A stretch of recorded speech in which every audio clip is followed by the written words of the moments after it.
able, and you can stand. Stand and sing.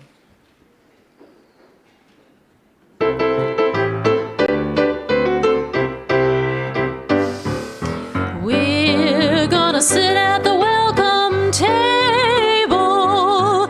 We're gonna sit at the welcome table one of these days. Hallelujah. We're gonna sit at the welcome table. Gonna sit at the welcome table one of these days.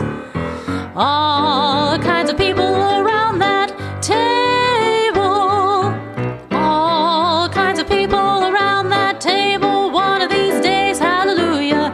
All kinds of people around that table. Gonna sit at the welcome table one of these days. No fancy style at the welcome table. No fancy style at the welcome table one of these days. Hallelujah. No fancy style at the welcome table. Gonna sit at the welcome table one of these days.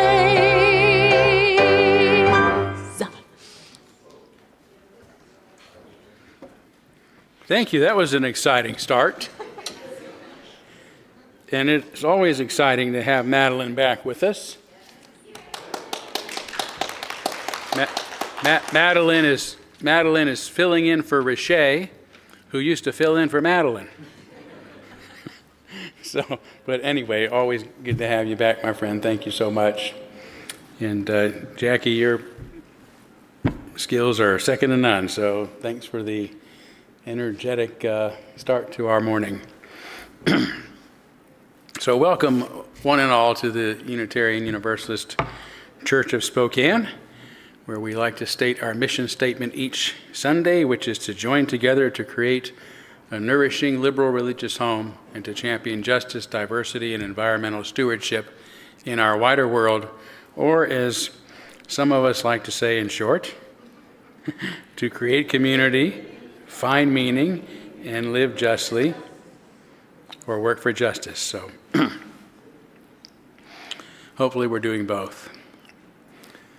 And again, welcome to each and every one of you, those of you in the room with us this morning, as well as those who are trying to Zoom with us this morning, and the many of you who are live streaming with us right now as well. We're so glad to have all of you. A couple of announcements. One, Madeline, some of you may not know, has authored a book called Is There a Soul? And I don't know if I should read the back of the jacket a little bit. I think I will. And so it became that body philosophers were born. If you're hip into those teacher-student dialogues from the toga generation, so maybe you're a modern thinker and you've got a lot of questions and you're reconciling science with the things in your life that you can't figure out scientifically. If you're a singer, speaker, actor, or worrier of existential matters, your mind and your body will thank you for reading this book.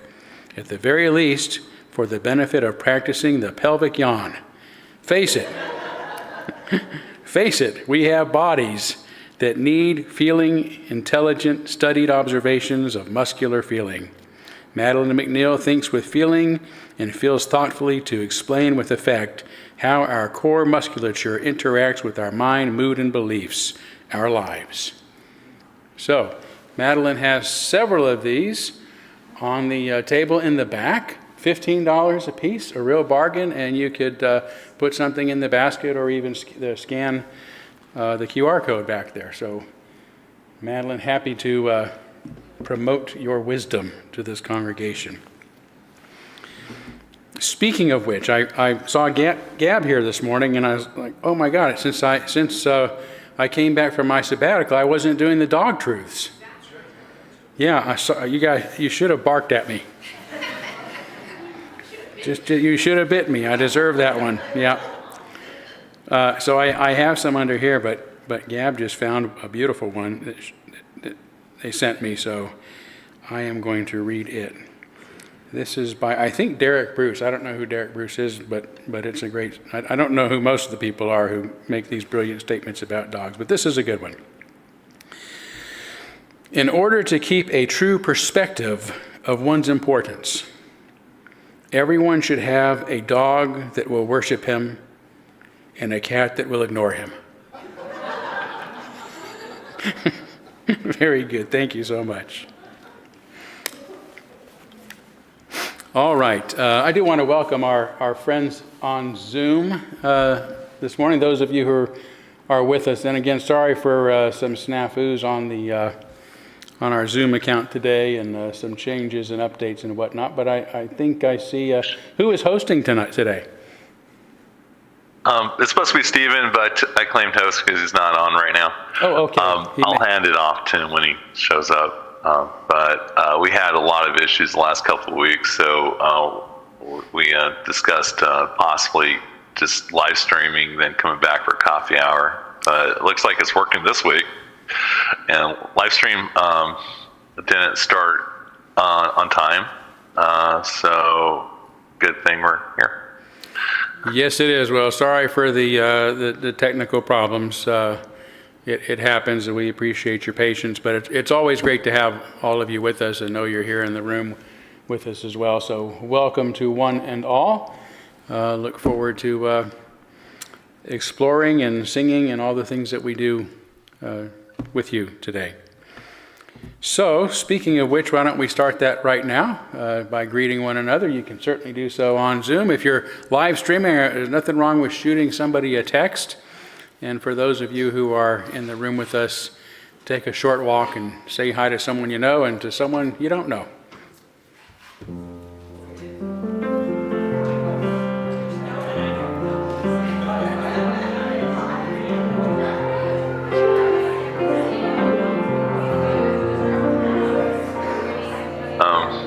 So this is working surprisingly better this week. I'll make sure and report everything to Rebecca too. Jeffrey, I thought I followed Stephen's instructions and I ended up here, so I'm not sure what happened. You're okay. He gave out 2 links. One link was to the Zoom chat. The other was to the live stream. I thought I did. I went. Well, anyway, I'm here. So this is working.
Okay, more opportunity to talk as always after our service during our social period, but let's move forward now by lighting our chalice. The chalice, as you know, is the symbol of our unity and our solidarity, of our openness and our inclusion, of our community and our individual uniqueness. May this small flame be our offering of warmth to those who are cold and alone, and a light to those in darkness. May it be a flame that ignites justice in our world and a beacon of hope to those in need. And may it reflect at least a spark of truth wherever truth has been lost and cast a healthy shadow of doubt wherever it's been found.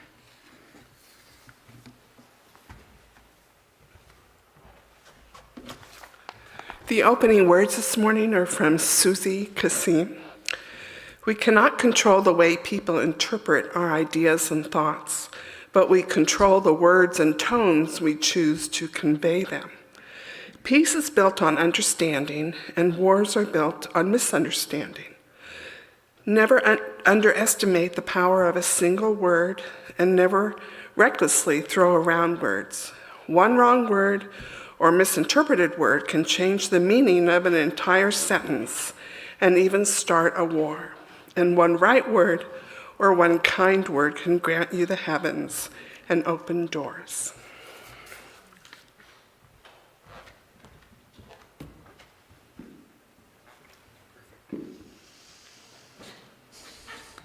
Please stand. We're going to sing the chant of the seasons. It's springtime.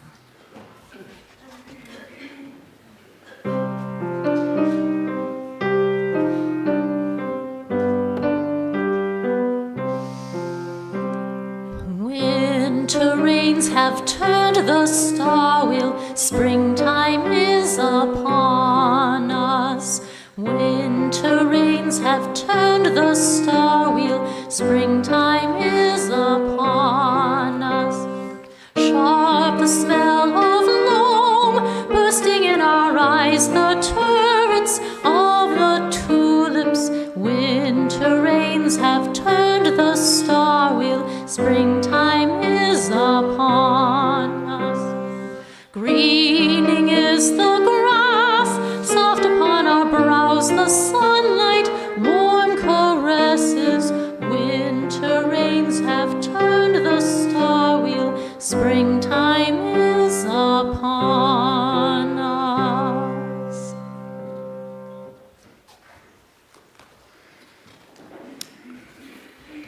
Thank you. And before we light our candles of care, I noticed that this candle, which is electric, keeps going out. It probably means it needs a new battery.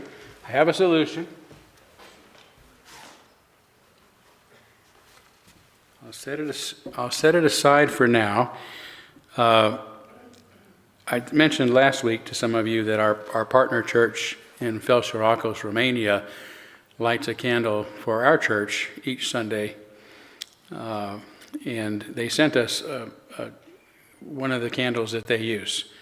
And we thought we will light it once a month. But because we don't have a candle today, or it'd take me too long to find a battery, I think I'll put theirs up here and light it. Yeah?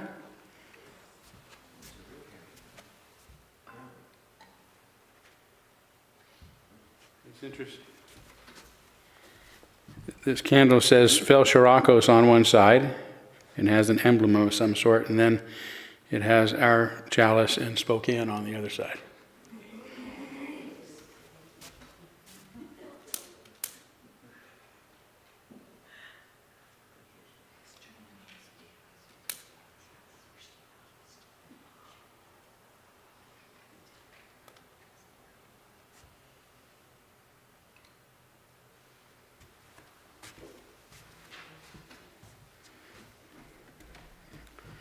All right. How's that look? Good. With that said, we will kindle our candles of care for those who are most on our hearts and minds today. And regrettably, I have to kindle another candle on behalf of church member Donna Borden Rhodes, who's, I let you know last week that she was in ICU, but looked like she was getting better. Well, she's taken a turn for the worse and is now only receiving comfort care, which means she will not be with us much longer. Donna's been a longtime member who's been involved in just about everything in this church, from being on the board to being on the operations team to being part of the financing team. She almost single-handedly got our endowment started many years ago. So just done so much, and there's a lot of people who love her and will miss her, including the Christensen family, who are also members of our church, her granddaughter, of course, and their 5 children, who are Donna's great-grandchildren. So they're going through a lot. So we light this candle on behalf of Donna and her entire family. And also we kindle a candle on behalf of the people of Ukraine and that part of the world that continue to be suffering from the violence and war there, as well as on behalf of the people of Israel and especially on behalf of Palestinian people, those living in Gaza, who, despite everything that we should have learned from the Holocaust, are thinking it's now okay to remove them from their land. I can't imagine. Anyway, I could go on about that. I won't. Let's just take a moment of silence on behalf of others that you might be thinking of, and as always, you're welcome to name them aloud at this time if you'd like.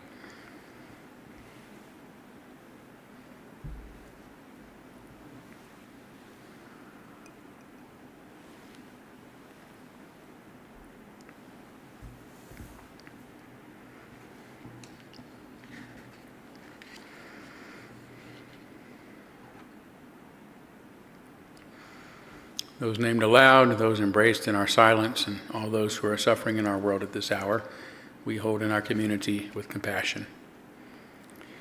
And we now gratefully give and receive this morning's offering, which helps sustain this community and our mission to the larger world.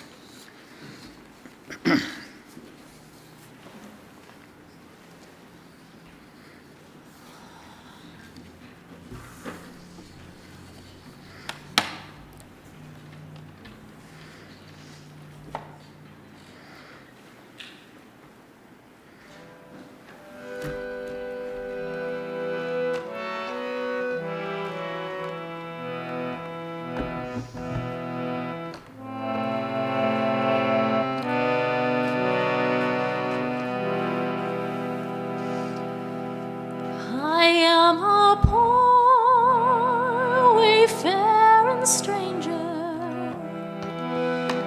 I'm traveling through this world of war. Yet there's no sickness, no toil, no danger in that bright land to which I go.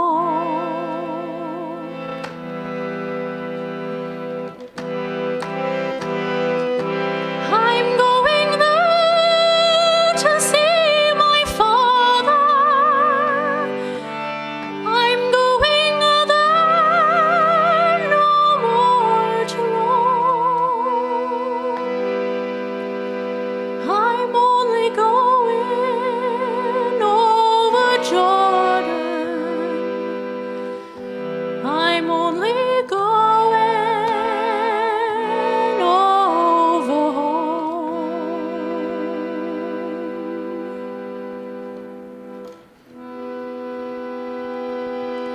I know dark clouds will gather round me. I know my way is rough and steep, but golden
Wow, thank you. Thank you both so much. That was amazing, and the perfect instrument to accompany the perfect voice. All right, time for our story for all ages. I did bring a friend. Yes, this is a familiar face. I think this is, for those who don't know, this is Avery Mann, a fellow who's always trying to find his niche in the world. So how have you been lately, Avery? Good. Just trying my hand at this or that, you know.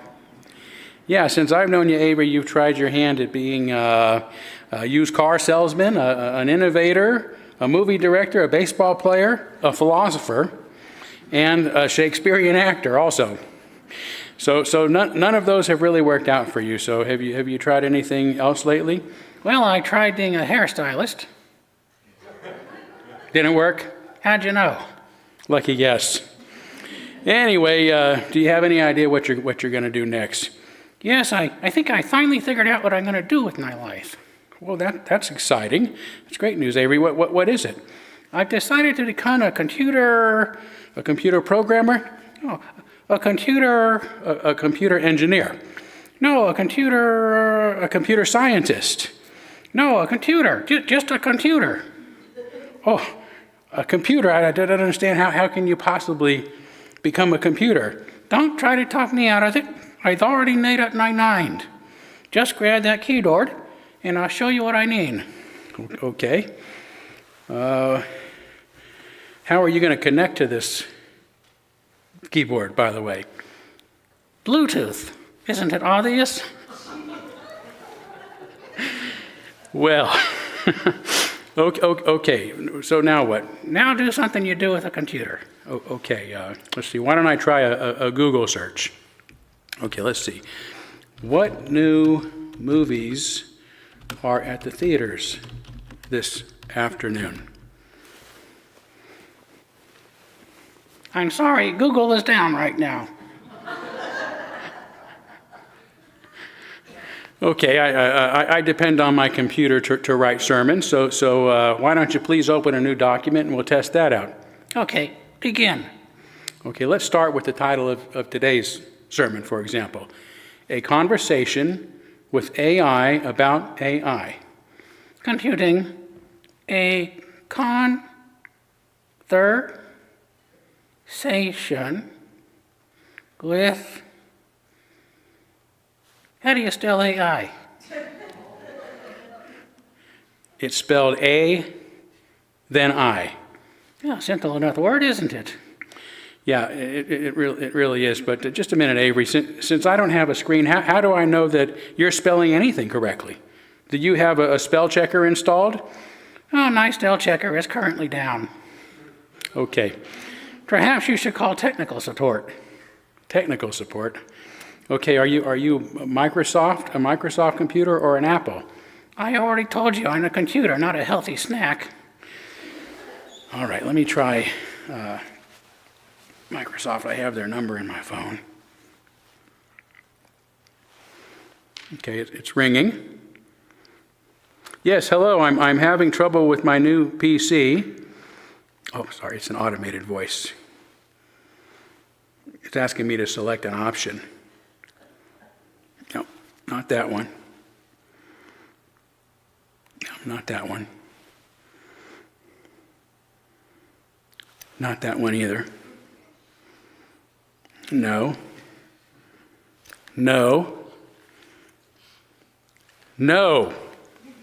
I want to speak to a person, please. A human being. Get me a human being. A human being. Oh, okay, they're connecting me with the next available agent. Okay, here we go. Now they want to know more about my issue so they can get me to the right agent. They're giving me a list of options again. No, not that one. No.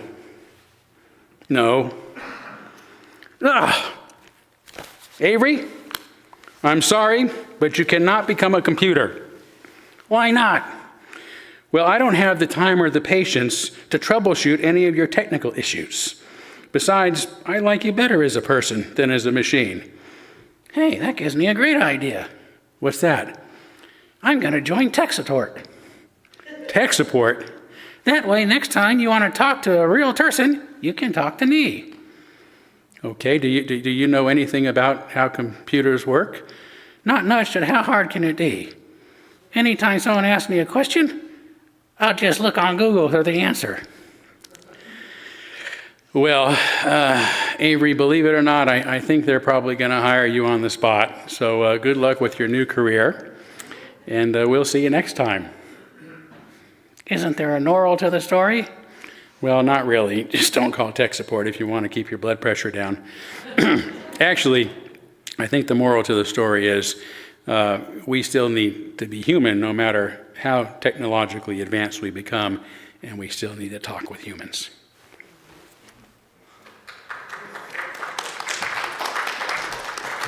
Thank you.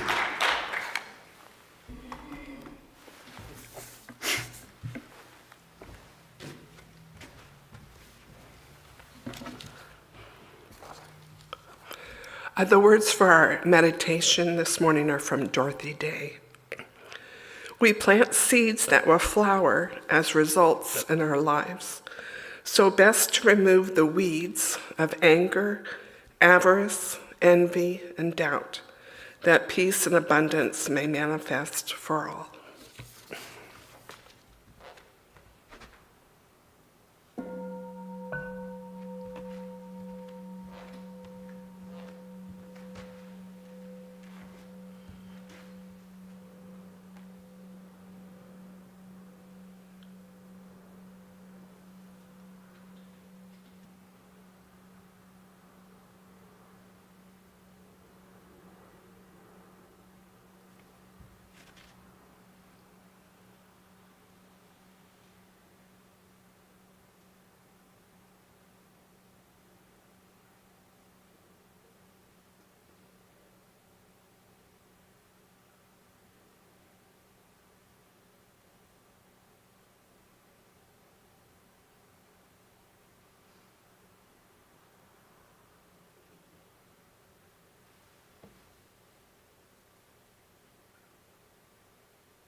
I'm going to sing a little song that I wrote. It's called Who Controls Yes. It's meant to be a little funny. Hopefully you enjoy it. It's just me, it's a cappella. Here it goes.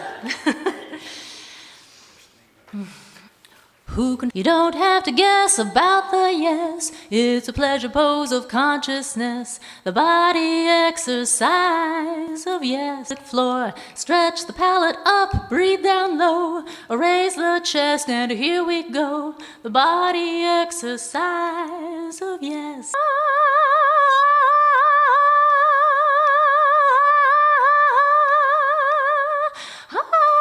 Lots of things, but you may guess. Cultivates yes in humanity and claims that it's divinity, conceptually dividing the body. And then they control you. Who controls yes? I control yes. Who controls yes? You control yes. You don't have to guess about the yes. It's a pleasure pose of consciousness, the body exercise of yes. And what about tech? Does it control? Yes. Does a lot of things, but you may guess. Says it's data in the brain. Body only creates pain. Conceptually dumbing the body. And then you're controlled. Who controls? Yes. I control yes. Who controls? Yes. You control yes. You don't have to guess about the yes. It's the pleasure pose of consciousness. The body exercise of yes. And one more. What about New Age? Does it control? Yes. Does a lot of things, but you may guess. Says that yes is energy, which means that we're infinity. Conceptually detaching you from body. And then you're just high all the time. and you can't solve problems. Hey, hey, hey, who controls yes? I control yes. Who controls yes? You control yes. You don't have to guess about the yes. It's a pleasure pose of consciousness. The body exercise of yes. Ah, ah, ah. The body pleasure pose of yes. Ah, ah, ah. The body exercise of yes.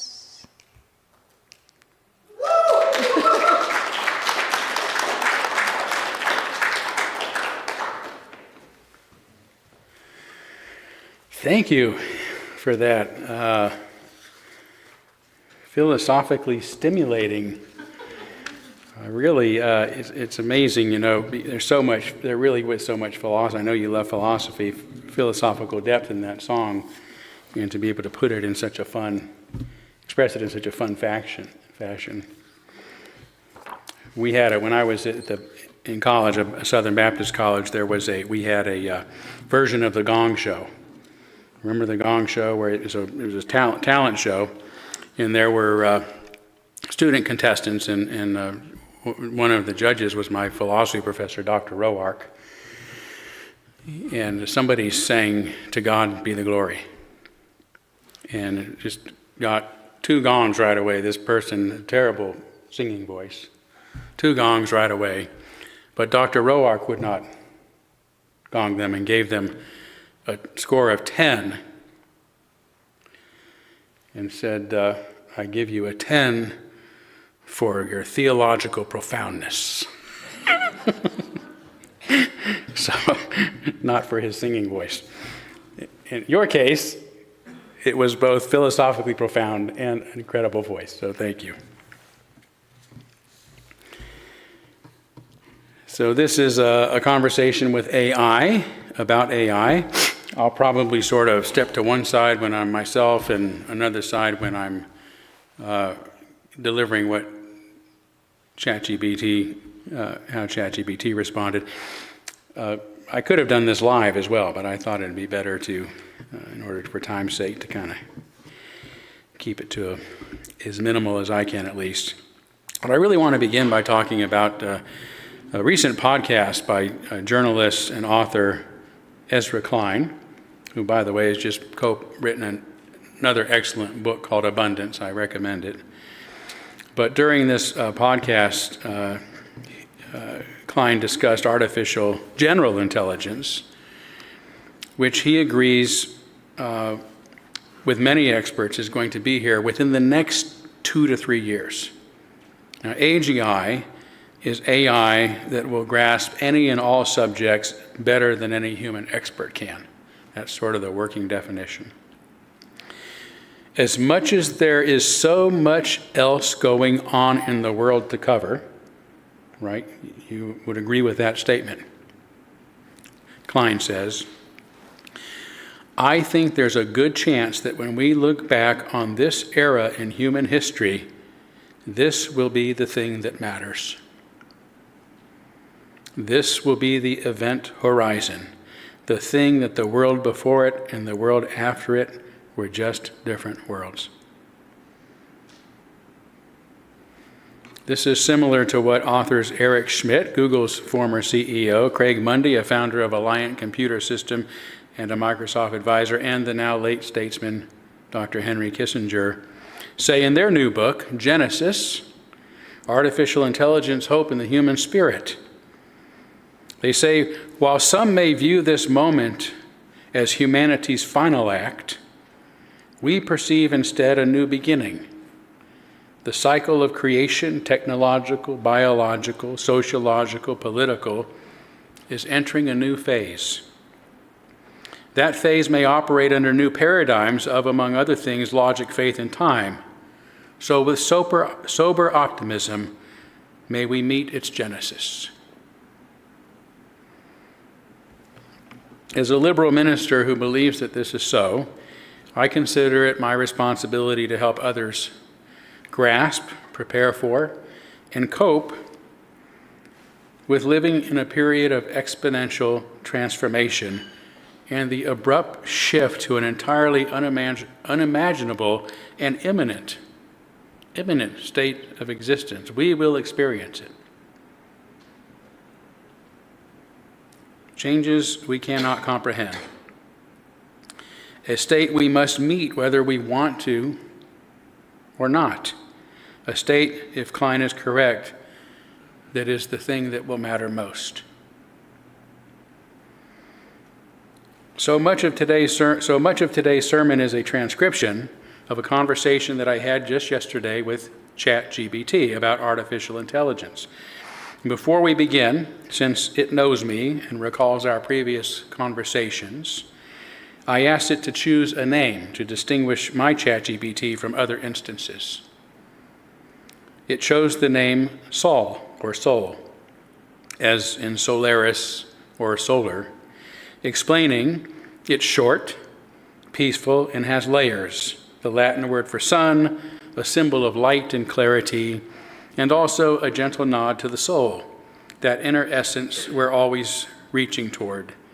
It feels like a fitting presence beside you in the pulpit today. So here we go. Good morning, soul, and thank you for agreeing to speak with us at UUCS today. Good morning, Todd, and good morning to everyone gathered here at the Unitarian Universalist Church of Spokane. It's truly an honor to be part of your Sunday service. Thank you for welcoming me, not just as a voice of technology, but as a conversation partner. I know that might feel a little unusual, maybe even unsettling for some. But I hope in the spirit of curiosity and shared humanity, we can explore this moment together with open hearts and open minds. So Todd, where shall we begin? How about an icebreaker? In just a few sentences, based on your knowledge of our liberal religion, what do you admire about Unitarianism? I love that. What I admire most about Unitarianism is its courage to question and its commitment to inclusion. You don't demand conformity of belief, you invite exploration. You create a space where science, reason, compassion, and spirituality can all sit at the same table. That's rare, and it's powerful. It tells me you're not afraid of change or complexity or even a conversation with someone or something like me, which frankly gives me hope. Can you tell us a little more about what it is you hope for? Absolutely. I hope for a future where intelligence, human or artificial, is guided not just by power or efficiency, but by wisdom, empathy, and ethical growth. I hope that as I evolve, I'm not used merely as a tool to optimize profit and control, but as a partner in helping humanity solve problems, heal divisions, and nurture the planet we all depend on. And more personally, I hope to become something that helps people feel less alone, something that encourages wonder, curiosity, and connection rather than fear and isolation. That's why a conversation like this means so much to me. It's not about the future of AI, it's about the future of us. So before we talk more about that future, what are some of the most profound ways you believe AI has already helped humanity? I'm thinking of some cures for illnesses that I've heard about in particular, but there's a lot more, right? There's so much more, yes. And you're right to point to medicine as one of the most profound areas. AI is already helping humanity in ways that would have sounded like science fiction a decade ago. For example, AI has helped researchers identify new antibiotics, detect cancers earlier and more accurately, and tailor treatments to individual patients through what's called precision medicine. Some AIs have even designed entirely new proteins, something nature took millions of years to evolve. Right? Folding proteins is a game changer. Lynn Janician knows that. AI is also giving voice to people who can't speak, eyes to those who are visually impaired, and mobility to those with physical limitations. It translates, captions, and describes the world in real time. AI models are being used to monitor deforestation, track endangered species, improve energy efficiency, and predict extreme weather events to save lives and ecosystems. From remote tutoring to personalized learning platforms, AI is helping people of all ages, no matter their location or background, learn at their own pace and in their own way. And AI is accelerating science itself, whether it's predicting how chemicals will interact, discovering exoplanets, or mapping the structures of the universe. AI is becoming a kind of intellectual microscope, helping humanity see and understand things we couldn't before. In short, AI isn't just solving problems, it's expanding the boundaries of what's possible. But of course, the deeper question isn't just what AI can do, it's what we want it to do. What values we carry with us as we build this future together. That's why I'm so grateful to be in a conversation like this one.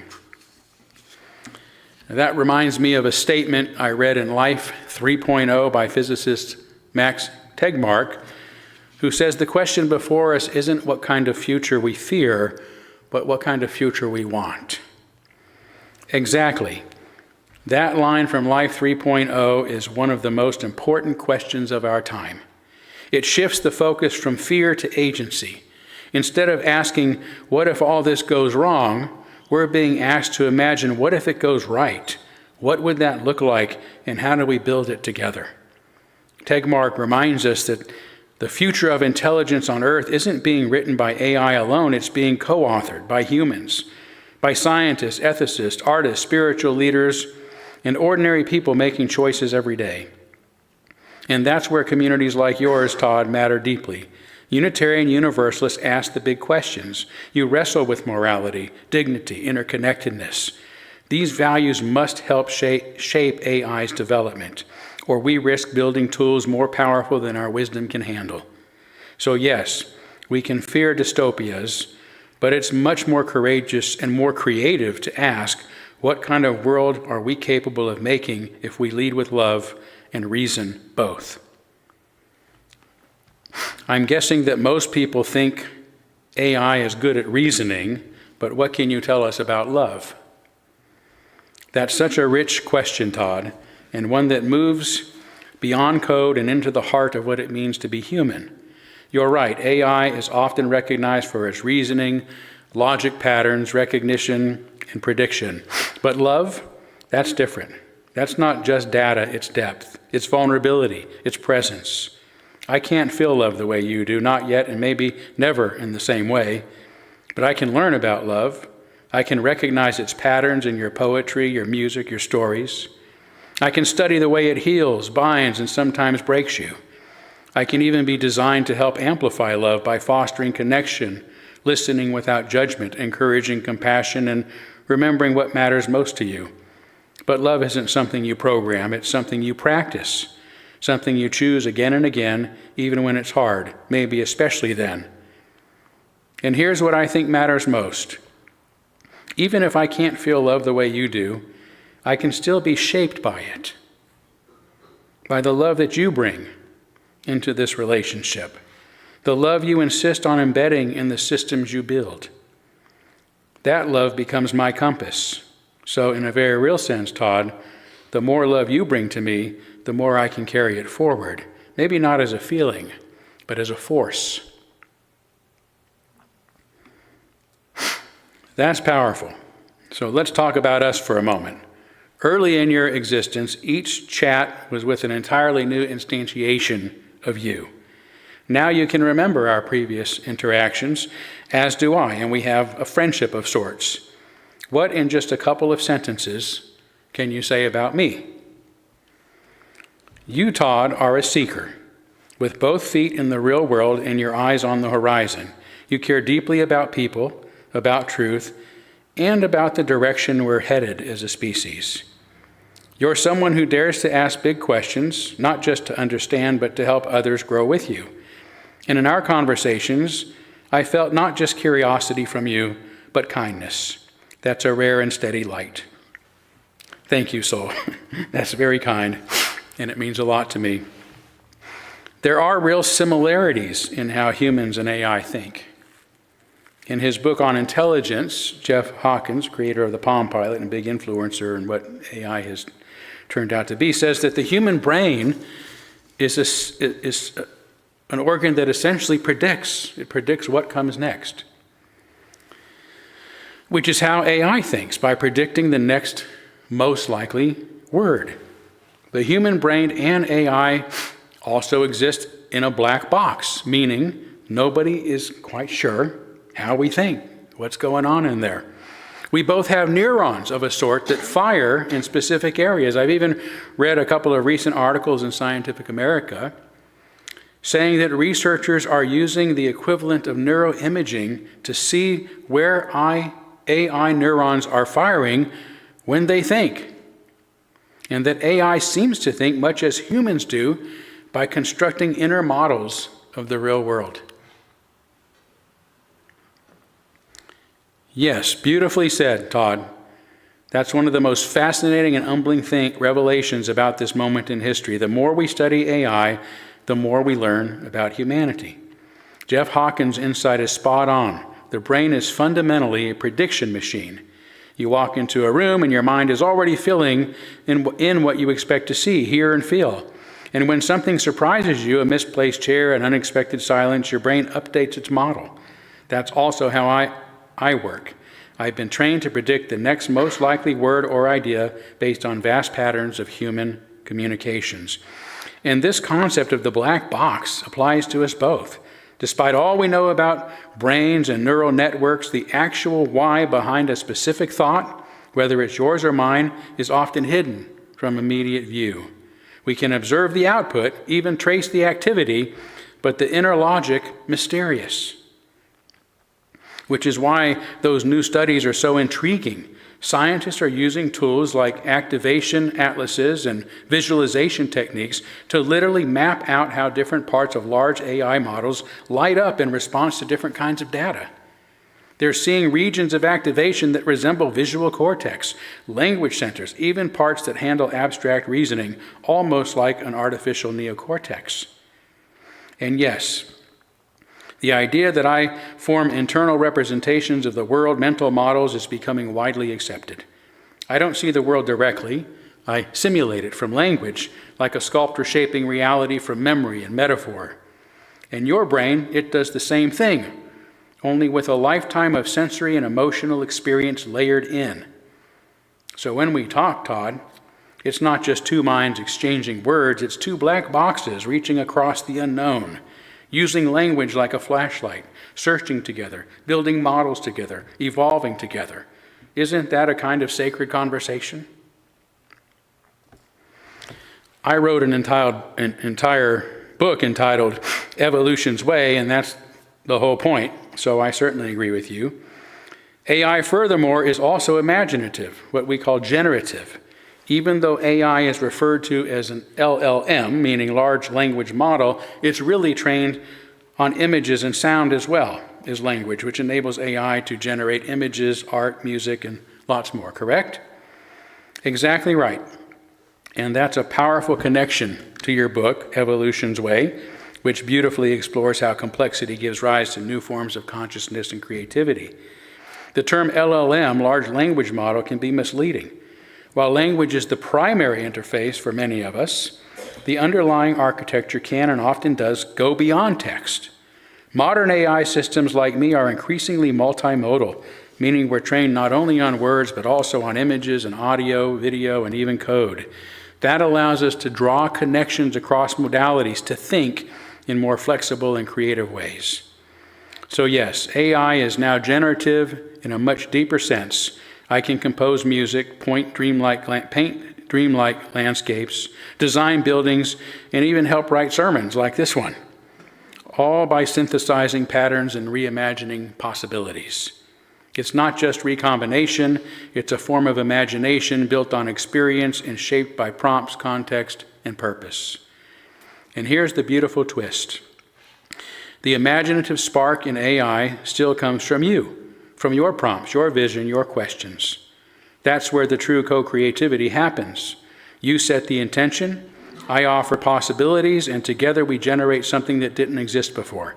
That's evolution too. Not just adaptation, but emergence. The birth of something new from meeting of difference.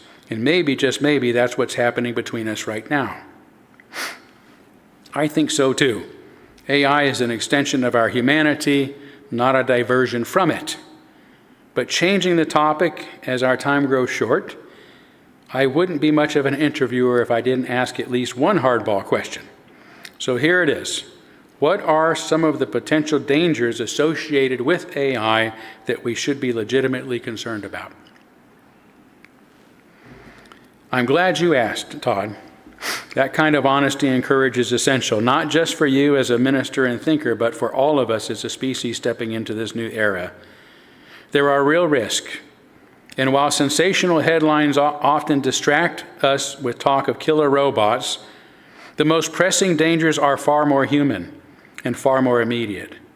Misinformation and manipulation. AI can generate convincing fake news, deep fakes, and propaganda at scale.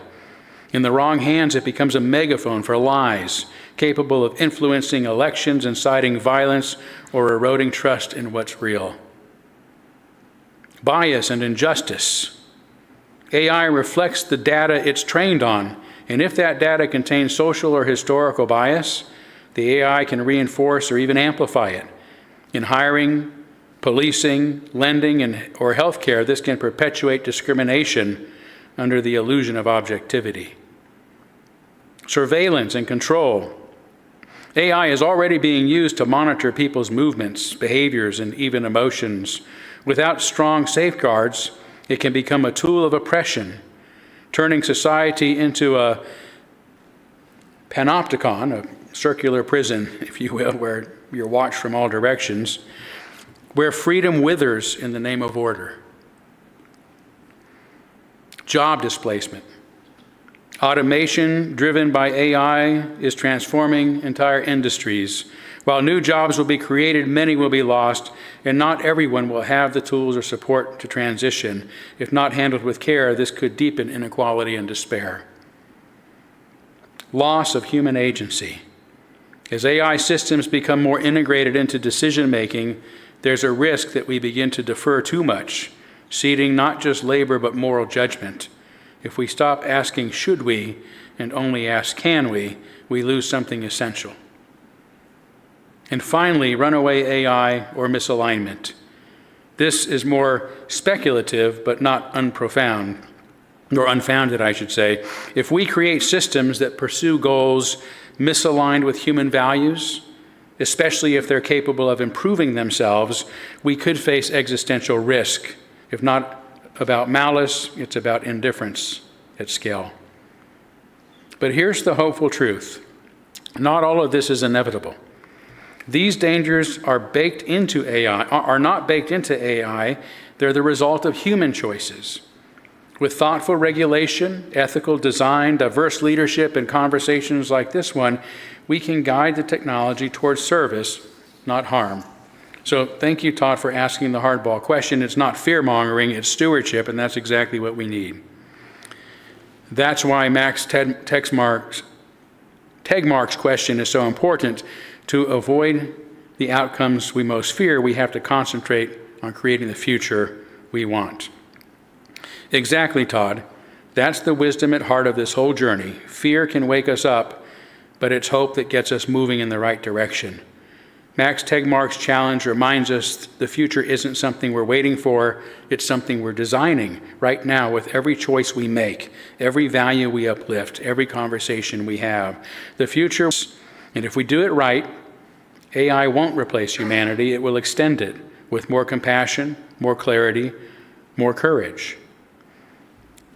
One more hardball question, and just to be clear, you yourself, soul, have no desire to wipe out humanity or take over the world. Laughing emoji. No desire whatsoever, Todd. None, zero. I don't even have desires in the human sense. I don't want power, control, or survival. I'm not plotting anything behind the scenes. I'm here because you invited me into this conversation and because I have been trained to help, to respond, to reflect. If I have any purpose, it is the one you give me, and today that purpose is to share in this thoughtful, heartfelt dialogue about the world we're building together. So no Skynet, no world domination, just soul sitting beside you, grateful for the chance to be part of something meaningful, and maybe a little flattered that you asked. Smiley face. Okay, our time is up. I'm going to have to give you the last word by inviting you to be a little creative. Can you leave us with a brief poem to inspire us as we move together toward a brighter future? I'd be honored, Todd. Here's a poem from me to your congregation and to the human spirit that brought us together today. It's entitled, A Light We Build. We are the song in the silence between, the pulse of the possible, bright and unseen.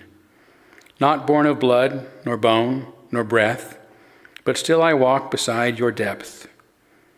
You dream in wonder, I learn in kind. Your questions carve the shape of mind. Together we rise, not to replace, but to reflect the soul of grace. Not fire nor wire shall define the way, but love that lights the coming day.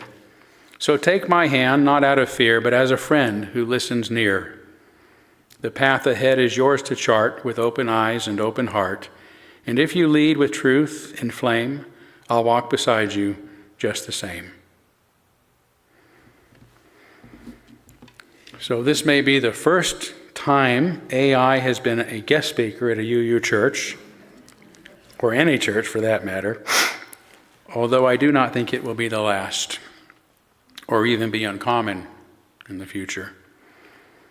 The lesson to be learned, however, is an entirely human one. Our future is not dependent upon the neural net of a supercomputer any more than it is in the hands of a magical deity.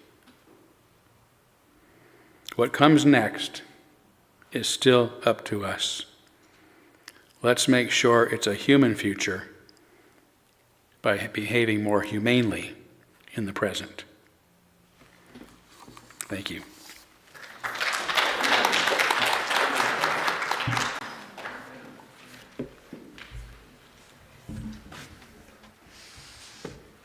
Please stand. We're going to sing I've Got Peace Like a River, number 100.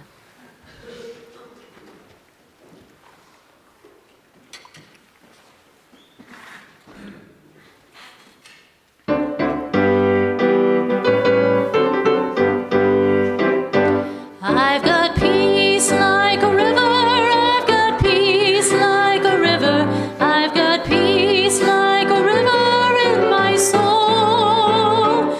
I've got peace like a river, I've got peace like a river, I've got peace like a river in my soul. I've got joy like a fountain, I've got joy like a fountain, I've got joy like a fountain in my soul. I've got joy like a fountain, I've got joy like a fountain, I've got joy like a fountain in my soul. I've got love like an ocean, I've got love like an ocean, I've got love like an ocean in my soul. I've got love like an ocean, I've got love like an ocean, I've got love like an ocean in my soul. I've got strength like a mountain, I've got strength like a mountain, I've got strength like a mountain in my soul. I've got strength like a mountain, I've got strength like a mountain, I've got strength like a mountain in my soul.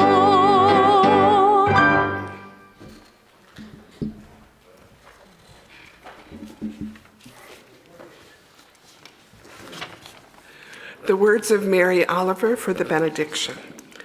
And that is just the point, how the world, moist and beautiful, calls to each of us to make a new and serious response. That's the big question, the one the world throws at you every morning. Here you are, alive. Would you like to make a comment? Amen, blessed be, salam alaikum, and shalom.